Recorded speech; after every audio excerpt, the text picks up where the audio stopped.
They say time changes things, but some places never let go of their secrets. I didn't think I'd ever come back to the small town where I grew up, a quiet seaside village with cliffs that seemed to touch the sky and thick forests that stretched for miles. Yet here I was 20 years later, standing at the edge of a life I had left behind. My name's Noah, and life had taken me far from this place, across busy cities with endless noise and strange lands filled with new faces. I had built a life, made a living trading goods, but despite all that, something kept calling me back here. Maybe it was the pull of old memories, or maybe it was Elias, my childhood friend, the one person I hadn't seen in what felt like a lifetime. As I walked through the familiar streets, it struck me how little the village had changed. The cobblestone paths were still there, worn smooth by countless feet over the years. The salty breeze from the sea carried a hint of pine, and in the distance I could hear waves crashing against the rocky shore. Everything looked almost frozen in time, yet there was something different. Maybe it was just me. I paused outside a little inn, my eyes scanning the surroundings as if expecting something or someone to jump out of the past. Elias and I had shared everything back then, long summer days filled with adventure, nights spent daring each other to explore the dense forest that bordered the village, and endless conversations about what lay beyond the horizon. Life had pulled us in different directions, but not once had I forgotten him. Feeling a mix of hope and nervousness, I sent a note to Elias, hoping he still lived nearby. Time has a way of making you question things. Would he remember me? Would he want to see me again?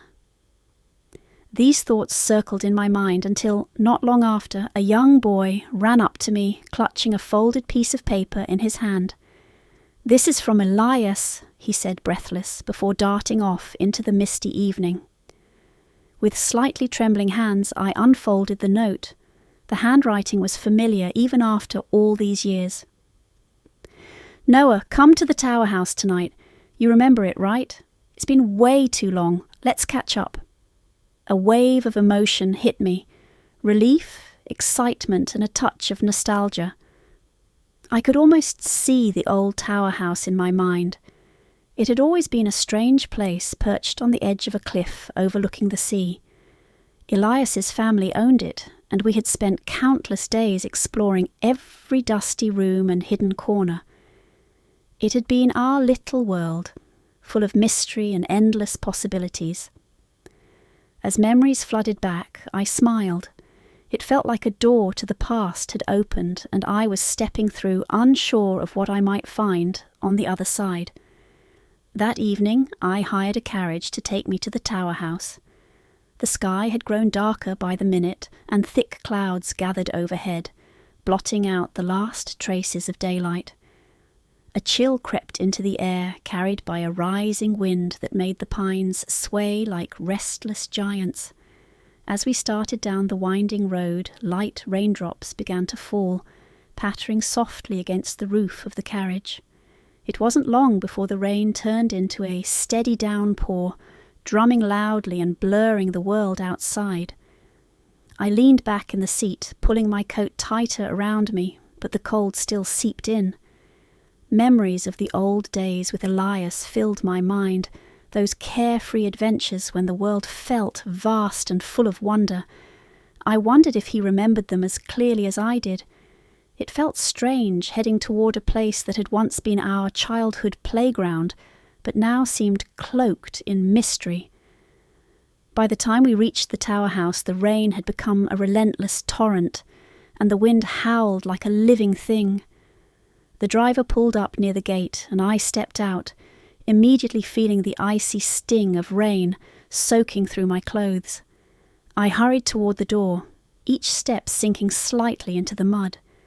The house loomed ahead, its dark stone walls gleaming wetly under the dim light from a single lantern by the entrance. It looked just as I remembered, tall, weathered, and a little eerie. I knocked once on the heavy wooden door, but before I could knock again, it creaked open as if waiting for me. A draught of cold air greeted me as I stepped inside. The hallway beyond was dimly lit by a flickering lantern hanging from the ceiling, casting long, dancing shadows across the floor. The air smelled of damp wood and something metallic, perhaps rust or old iron. Everything felt still, too still, like the house itself was holding its breath. Taking a deep breath, I began to climb the spiral staircase. Each step groaned under my weight, echoing in the quiet. The lantern light barely reached this far, and shadows clung to the walls like cobwebs. I gripped the railing tightly, feeling a strange mix of anticipation and unease. At the top of the stairs I found a door slightly ajar, with warm light spilling out into the dark hallway. Elias was waiting inside, seated by a roaring fire. The room was cosy, filled with shelves of books and odd trinkets that I didn't remember from our childhood days. He looked up as I entered, and a wide grin spread across his face. "Noah, you made it," he said, standing to greet me. We shook hands warmly, and he motioned for me to sit near the fire. The heat was a welcome relief after the cold, wet journey. As we settled in, I noticed something in Elias's expression, a flicker of nervousness, like he was expecting something. Every so often his eyes darted toward one of the walls, his smile faltering slightly. I followed his gaze but saw nothing out of the ordinary, just an old stone wall, worn and bare. "It's been too long," Elias said, breaking the silence. His voice was warm, but there was a tension beneath it, something unsaid lingering in the air. "Far too long," I agreed, though I couldn't shake the feeling that something about this reunion wasn't quite right. When we finally reached the tower house, the rain was pouring so hard it was like stepping into a waterfall. The driver helped me down, and I hurried toward the door, my boots sinking into the muddy ground.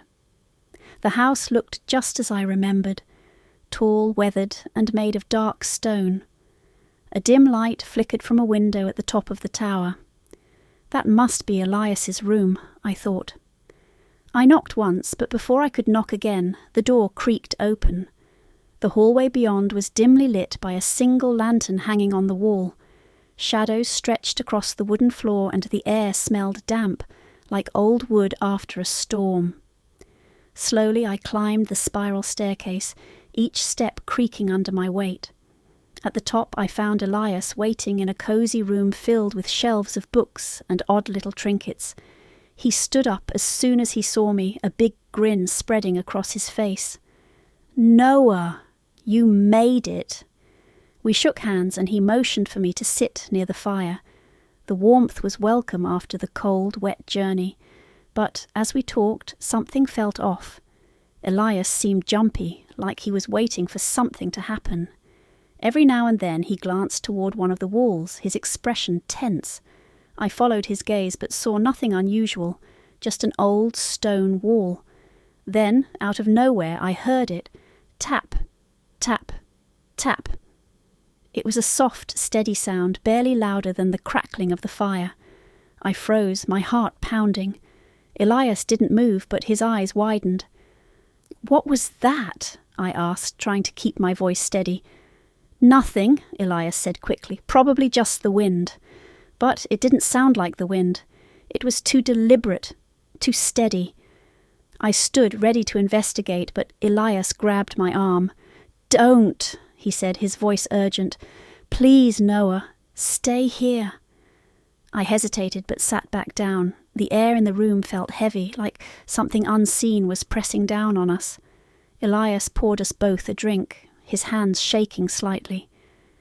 "There's something I need to tell you," he said after a moment. "Something I've kept to myself for years." He took a deep breath, then began his story. Years ago, he told me, there was a girl who lived next door. She was kind and full of life, and Elias had fallen in love with her. But one day, she disappeared without a trace. No one knew where she had gone, and rumours spread through the village about strange things happening in her house. I couldn't stop thinking about her, Elias said. I started reading old books, trying to understand what might have happened. Then, one night, I heard it for the first time. 3 taps, just like tonight. It felt like she was trying to reach me, like she needed my help. I didn't know what to say. The story sounded unbelievable, but the fear in Elias's eyes was real. Before I could respond, the tapping came again. Tap, tap, tap. This time it was louder, more insistent. Elias stood, his face pale. "It's her," he whispered. "She's here." We walked to the window and peered out into the dark. The rain had stopped, but the wind still howled through the trees. There was no one outside, just the empty garden and the vast, dark sea beyond. "You need to leave," Elias said suddenly. "It's not safe for you here." "I'm not leaving you alone," I said firmly. "Whatever this is, we'll face it together." He hesitated, then nodded. We sat by the fire again, but the tapping didn't return. Still, the tension in the air remained, making it impossible to relax. The next morning, I woke up to find a note on the table. Elias was gone. The note read, "Thanks for coming, Noah. I have to find answers on my own. Don't try to find me." I never saw Elias again. But even now, years later, I sometimes think about that night in the old tower house and the strange tapping on the wall. Some mysteries, I guess, are never meant to be solved.